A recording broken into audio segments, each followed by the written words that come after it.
رباه عفوك إني من نور مدت يداي. பணிவுடை செய்வதும் பெற்றோர்களிடத்தில் நல்ல முறையில் நடந்து கொள்ளுதலும் தாய் தந்தையர்களை நல்ல முறையில் கவனித்தலும் அல்லாஹ் ரப்புல் ஆலமீனுடைய மார்க்கத்திலே இபாதா. இதை சமூகம் அறிந்திருந்தால் இன்று முஸ்லிம்கள் மத்தியிலே முதியோர் உள்ளங்கள் தோன்றிருக்குமா கண்ணியத்துக்குரியவர்களே? இதை அறிந்திருந்தால் திருமணமானதற்கு பிறகு தாயெல்லாம் தனியாக தங்க வைக்கப்பட்டு ஏதோ நோயாளிகளை மருத்துவர்கள் கவனிப்பது போல ஹாஸ்பிட்டலில் இருந்து நர்சுகளை அழைத்து வந்து தாய்க்கு கடமை செய்யக்கூடிய பிள்ளைகள் நம்முடைய சமூகத்தில் தோன்றியிருப்பார்களா? கொஞ்சம் யோசித்து பாருங்கள். அல்லாஹ் ரப்புல் ஆலமீன் நமக்கு நேர்வழி காட்டுவானாக. கண்ணியத்துக்குரியவர்களே, தாயிடத்திலே எப்படி நல்ல முறையில் நடந்து கொள்ளுதல், பெற்றோர்களிடத்திலே எந்த முறையில் எப்படி நல்ல முறையில் நடந்து கொள்ளுதல், அல்லாஹ் ரப்புல் ஆலமீன் அவனுடைய புத்தகம் அல் குர்ஆனிலே எப்படி சொல்கிறான் பாருங்கள், எப்படி கற்றுக் கொடுக்கிறான் பாருங்கள். எப்படி அல்லாஹ் ரப்புல் ஆலமீன் தாயிடத்திலே பெற்றோர்களிடத்திலே நல்ல முறையில் நடக்க வேண்டும் என்பதை அல்லாஹ் வலியுறுத்துகிறான் பாருங்கள். வகபா ரப்புக அல்லா தஅபுது இல்லா இய்யாஹ் வபில் வாலிதைனி இஹ்சானா இம்மா யபுலுகன்ன இன்தகல் கிபர அஹதுஹுமா அவ் கிலாஹுமா ஃபலா தகுல் லஹுமா உஃபின் ولا تنهرهما وقل لهما قولا كريما واخفض لهما جناح الذل من الرحمة وقل رب ارحمهما كما ربياني صغيرا. அல்லாஹ் ரப்புல் ஆலமீன் சொல்லுகிறான், கொஞ்சம் கேளுங்கள். சூரத்துல் இஸ்ராவுடைய 23வது வசனம். அல்லாஹ் விதியாக்குகிறான், அல்லாஹ்வை தவிர நீங்கள் வேறு யாரையும் வணங்கக்கூடாது என்பதை. வபில் வாலிதைனி இஹ்சானா, உங்களுடைய பெற்றோர்களிடத்திலே நீங்கள் நல்ல முறையில் நடந்து கொள்ள வேண்டும் என்பதையும் அல்லாஹ் உங்களுக்கு விதியாக்குகிறான். இம்மா யபுலுகன்ன இன்தகல் கிபர் அவ் கிலா அஹதுஹுமா அவ் கிலாஹுமா, அந்த பெற்றோர்களில் ஒருவரோ அல்லது இருவரோ வயதை அடைந்து விட்டால், வயதான பருவத்தை எய்து விட்டால், ஃபலா தகுல் லஹுமா உஃபின், அவர்களை பார்த்து நீங்கள் சீ என்று கூட சொல்லாதீர்கள். அவர்களை பார்த்து நீங்கள் அருவருக்கத்தக்க இந்த வார்த்தையை கூட பேசாதீர்கள். வலா தன்ஹர்ஹுமா, அவர்களை நீங்கள் விரட்டாதீர்கள், வெறுக்காதீர்கள். வகுல் லஹுமா கௌலன் கரீமா, அவர்களிடத்திலே கண்ணியமான வார்த்தைகளிலே நீங்கள் பேசுங்கள். எப்படி அல்லாஹ் சொல்லுகிறான் பாருங்கள். யார் சொல்லுவது என்பதை பாருங்கள். அல்லாஹ் ரப்புல் ஆலமீன் வானங்களையும் பூமிகளையும் அரசாட்சியாக்கி கொண்டிருக்கக்கூடிய, அண்ட சராசரத்தை தன்னுடைய கட்டுப்பாட்டில் வைத்திருக்கக்கூடிய அந்த ரப்புல் ஆலமீன் இந்த அற்ப மனிதர்களுக்கு அல்லாஹ் அறிவுரை செய்கின்றான். வகுல் லஹுமா கௌலன் கரீமா, அவர்களிடத்திலே கண்ணியமான வார்த்தையை நீங்கள் பேசுங்கள். கண்ணியத்துக்குரியவர்களை யோசித்து பாருங்கள். இந்த ஹதீதுகளும் இந்த குர்ஆன் வசனங்களும் நம்முடைய சமூகத்திலே தெளிவுபடுத்தப்பட்டிருந்தால் இது போன்ற நிலைமைகள் நம்முடைய சமூகத்திலே தோன்றியிருக்குமா? இன்று பார்க்கிறோம், பிள்ளைகள் இந்த யூத கலாச்சார உலகத்திலே வாழக்கூடிய பிள்ளைகள் எல்லாம் பெற்றோர்களிடத்திலே பேசக்கூடிய முறைகளை பார்த்தால் அல்லாஹ் ரப்புல் ஆலமீன் இரக்கம் காட்ட வேண்டும். பெயர்களை சொல்லி அழைக்கிறார்கள். பெயர்களை அவர்கள் மனது புண்படும்படியான சர்வ சாதாரணமான வார்த்தைகளை எல்லாம் பேசிவிடுகிறார்கள். அவர்களை கண்ணிய குறைவாக எப்படியெல்லாம் நடத்த முடியுமோ அந்த வகையிலெல்லாம் இச்சமூகம் நடத்தக்கூடிய மாஷா அல்லாஹ், அல்லாஹ் பாதுகாத்தவர்களை தவிர நடத்தக்கூடிய காட்சியை பார்க்கின்றோம். அல்லாஹ் ரப்புல் ஆலமீன் சொல்லுகின்றான் மேலும், வஹ்ஃபித் லஹுமா ஜனாஹ துல்லி மினர் ரஹ்மா, பணிவின் இறக்கைகளை அவர்களுக்கு நீங்கள் தாழ்த்துங்கள். யா அல்லாஹ், யா அல்லாஹ், பணிவின் இறக்கைகளை அவர்களுக்கு நீங்கள் தாழ்த்துங்கள். அவர்கள் வயதை அடைந்து விட்டால் நீங்கள் சொல்லுங்கள், யா அல்லாஹ் ரப்பிர்ஹம்ஹுமா கமா ரப்பயானி ஸகீரா, நாங்கள் சிறு வயதிலே இருந்த பொழுது அவர்கள் எப்படி எங்களை வளர்த்தார்களோ, எப்படி எங்களை பாதுகாத்தார்களோ, எப்படி அவர்கள் எங்களை அரவணைத்தார்களோ அது போன்று யா அல்லாஹ் அவர்களுக்கு நீ இரக்கம் காட்டு, அவர்களை நீ பாதுகாள், அவருக்கு நீங்கள் நல்ல முறை அவர்களை நீ பொறுப்பேற்றுக்கொள். ரப்பிர்ஹம்ஹுமா கமா ரப்பயானி ஸகீரா, சிறு வயதிலே எங்களுக்கு அவர்கள் எப்படி இரக்கம் காட்டினார்களோ அது போன்று யா அல்லாஹ் நீயும் அவர்களுக்கு இரக்கம் காட்டு என்று யார் சொல்லிக் கொடுக்கிறார்கள்? அல்லாஹ் துஆவாக சொல்லிக் கொடுக்கிறான். இதை நீங்கள் கூறி கேளுங்கள். யா அல்லாஹ், அல்லாஹ் ரப்புல் ஆலமீன் எனக்கு சொல்லுகிறான். கண்ணியத்துக்குரியவர்களே, அல்லாஹ் ரப்புல் ஆலமீன் உங்களிடத்திலே நேரடியாக பேசுகிறான். அல்லாஹ் சொல்லுகிறான் பாருங்கள், ஃபலா தகுல் லஹுமா உஃபின், அவர்களை பார்த்து நீங்கள் சீ என்று சொல்லாதீர்கள். அந்த ஒரு சிறிய வார்த்தையை கூட நீங்கள் உபயோகிக்காதீர்கள். ஆனால் இன்று பார்க்கிறோம், பெற்றோர்களை அடிக்கக்கூடிய முஸ்லிம் பிள்ளைகள் என்று இருக்கிறார்கள். பெற்றோர்களை தவறான வார்த்தைகளை கொண்டு ஏசக்கூடிய பிள்ளைகள் இருக்கின்றார்கள். வயதை அடைந்து விட்டாலே போதும், அவர்களுக்கென்று ஒரு மதிப்பே கிடையாது. வீட்டிலே ஓரமாக ஏதாவது தனியறைகளை போட்டு விடுவார்கள். ஒரு நோயாளியை படுக்க வைத்தது போல உணவுகளை தூக்கி எறிவார்கள்.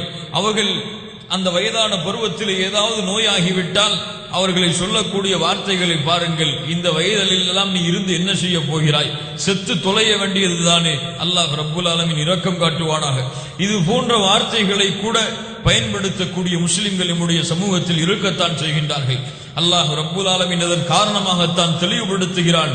அவர்களை பார்த்து நீங்கள் சீ என்று சொல்லாதீர்கள், அவர்களை வெறுக்காதீர்கள், அவர்களை விரட்டாதீர்கள். அல்லாஹ் ரப்புல் ஆலமீன் சொல்லுகின்றான், அவர்களிடத்திலே கண்ணியமான வார்த்தைகளிலே நீங்கள் பயன்படுத்துங்கள். வயதை அடைந்து விட்டார்கள் என்ற காரணத்தால் அவர்களை நீங்கள் இழிவுபடுத்தி விடாதீர்கள். வயதை அடைந்து விட்டார்கள் என்ற காரணத்தால் அவர்களிடத்திலே கண்ணிய குறைவான வார்த்தைகளை எல்லாம் நீங்கள் பேசிவிடாதீர்கள். அவர்களுக்கு பணிவின் இறக்கைகளை நீங்கள் தாழ்த்துங்கள். அவர்கள் அல்லாஹ் இடத்திலே நீங்கள் துஆ செய்யுங்கள் அவர்களுக்காக என்று அல்லாஹ் ரப்புல் ஆலமீன் முறைகளை கற்றுக் கொடுக்கின்றான். அல்லாஹும் அல்லாஹுடைய தூதர் முஹம்மது ரசூலுல்லாஹ் ஸல்லல்லாஹு அலைஹி வஸல்லம் அவர்களும் குர்ஆன் ஹதீஸிலே தெளிவுபடுத்திய பெற்றோர்களுக்கு பணிவிடை செய்தல் என்றால் அவர்களுக்கு முழுவதுமாக கட்டுப்படுதல். அவர்களுக்கு இந்த பூமி உலகத்துடைய விஷயத்தில், இந்த உலகத்துடைய அம்சத்தில் எதுவெல்லாம் பெற்றோர்களின் மூலமாக பிள்ளைகளுக்கு ஏவப்படுகிறதோ அவற்றில் எல்லாவற்றிலும் பிள்ளையாக இருக்கக்கூடியவர்கள், தன் ஆண் பிள்ளையாக பெண் பிள்ளையாக இருக்கக்கூடியவர்கள், அவர்களுக்கு கடமை அவர்களுடைய வார்த்தைக்கு முழுவதுமாக கட்டுப்படுவது. அதுவும் அல்லாஹ்விற்கு செய்யக்கூடிய இபாதா. அல்லாஹ் ரப்புல் ஆலமீன் மேலும் ஆக்கி இரண்டாவது விஷயம் பெற்றோர்களுக்கு பணிவிடை செய்வதில் தவாபு. அவர்களுக்கு முன்னால் பணிவாக நடந்து கொள்ளுதல். அவர்களிடத்திலே நடந்து கொள்ளும் பொழுது மென்மையான முறையிலே, இரக்கமான முறையிலே, கண்ணியமான முறையிலே அவர்களிடத்திலே பணிவை வெளிப்படுத்துதல்.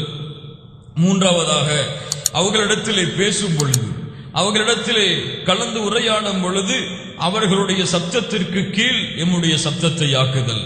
அவர்களுடைய சப்தத்திற்கு மேலாக என்னுடைய சப்தத்தை ஆக்கி அல்லாஹுடைய கோபத்தை நாம் சம்பாதித்து விடக்கூடாது. நான்காவதாக அவர்களிடத்திலே உரையாடும் பொழுது கண்ணியமான வார்த்தைகளை, அழகிய வார்த்தைகளை, அவர்களுடைய உள்ளம் நனையும்படியான வார்த்தைகளை எல்லாம் பேசி அவர்களை மகிழ்வித்தல். ஐந்தாவதாக அவர்களிடத்திலே அவர்கள் வயதை அடைந்து விட்டால் எவ்வளவு அவர்களோடு அமர்ந்து பணிவிடை செய்ய முடியுமோ, அவர்களோடு எவ்வளவு நேரங்களை அவர்கள் மரணமாகும் வரை கழிக்க முடியுமோ அவ்வளவு நேரங்களையும் கழிப்பது ஒரு முஸ்லிமான ஆணுக்கும் பெண்ணுக்கும் கடமை. ஆறாவதாக அவர்கள் வயதை அடைந்து விட்டாலும் அவர்கள் மரணித்தாலும் சரி அவர்களுக்காக துஆ செய்தல், அவர்களுக்காக அல்லாஹ்விடத்திலே பிரார்த்தனை செய்தல். இந்த உலக வாழ்விற்காகவும் மறுமை வாழ்விற்காகவும் அவர்களிடத்திலே அல்லாஹ்விடத்திலே அழைத்து அவர்களுக்காக பிரார்த்தனை செய்தல். கண்ணியத்துக்குரியவர்களே, அல்லாஹ்வுடைய தூதர் முஹம்மது ரசூலுல்லாஹ் ஸல்லல்லாஹு அலைஹி வஸல்லம் அவர்கள் சொன்னார்கள், அபூ தாவூத் என்ற கிரந்தத்திலே பதிவு செய்யப்பட்டிருக்கிறது, அபி சயீத் மாலிக் இப்னு ரபீஅத் அஸ்-ஸாயிதி ரலியல்லாஹு அன்ஹு அவர்கள் கூறுவதாக, அல்லாஹ்வுடைய தூதரிடத்திலே நாங்கள் அமர்ந்திருந்தோம். அப்போது பனி சலமா கோத்திரத்திலிருந்து ஒரு மனிதர் வந்தார். யா ரசூலல்லாஹ், ஹல் பகிய மின் பிர்ரி அபவைய ஷையுன் அபர்ருஹுமா பிஹி பஅத மௌதிஹா. அல்லாஹ்வுடைய தூதரே, மரணித்ததற்கு பிறகும் பெற்றோர்களுக்கு பணிவிடை செய்ய வேண்டும் என்ற ஒரு பாகம் அல்லாஹ்வுடைய தீனிலே இருக்கிறதா? என்ன கேட்கிறார்கள்? மரணித்ததற்கு பிறகும், என்னுடைய பெற்றோர்கள் மரணத்தை அடைந்ததற்கு பிறகும் பெற்றோர்களுக்கு பணிவிடை செய்ய வேண்டும் என்ற ஒரு அம்சம் அல்லாஹ்வுடைய தீனிலே இருக்கிறதா?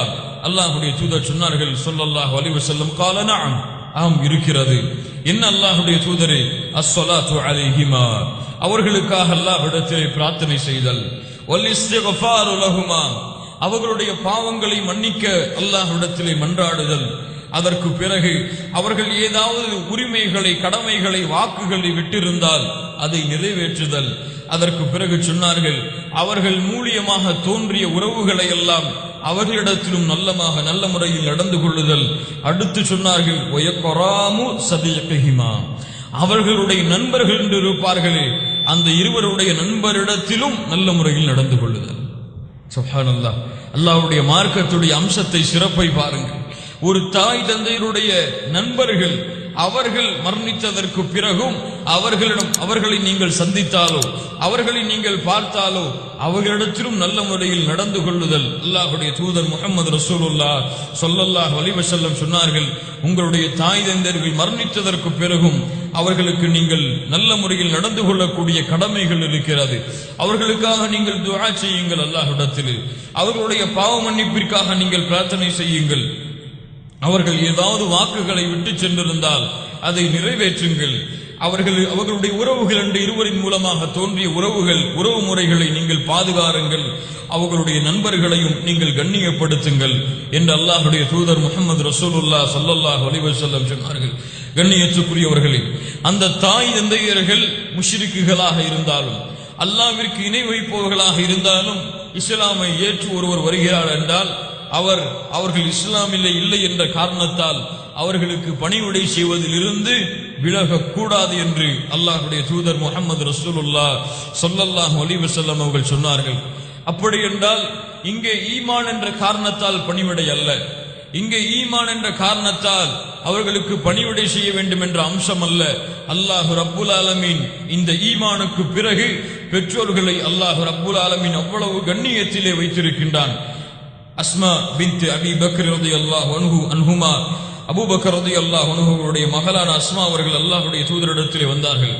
அல்லாஹ்வுடைய தூதரே, என்னுடைய தாய் முஷ்ரிக்காக இருந்தால் நான் அல்லாஹ்வுடைய தூதரோடு உங்களோடு உடன்படிக்கை செய்து மக்காவில் இருந்து இங்கே வந்துவிட்டேன். அவர்களை நான் கண்டுகொள்ளவில்லை. ஆனால் இப்போது அந்த தாய் வயதான இடத்திலே வந்திருக்கிறாள். இன்னும் முஷ்ரிக்கான நிலைமையில் தான் இருக்கிறாள். அல்லாஹ்வுடைய தூதரே, அந்த தாயிடத்திலே நான் எப்படி நடந்து கொள்வது? அந்த தாயை என்னோடு சேர்த்து வாழவா அல்லது ஈமான் இல்லாத காரணத்தால் அவர்களை விட்டுவிடவா? அல்லாஹ்வுடைய தூதர் முஹம்மது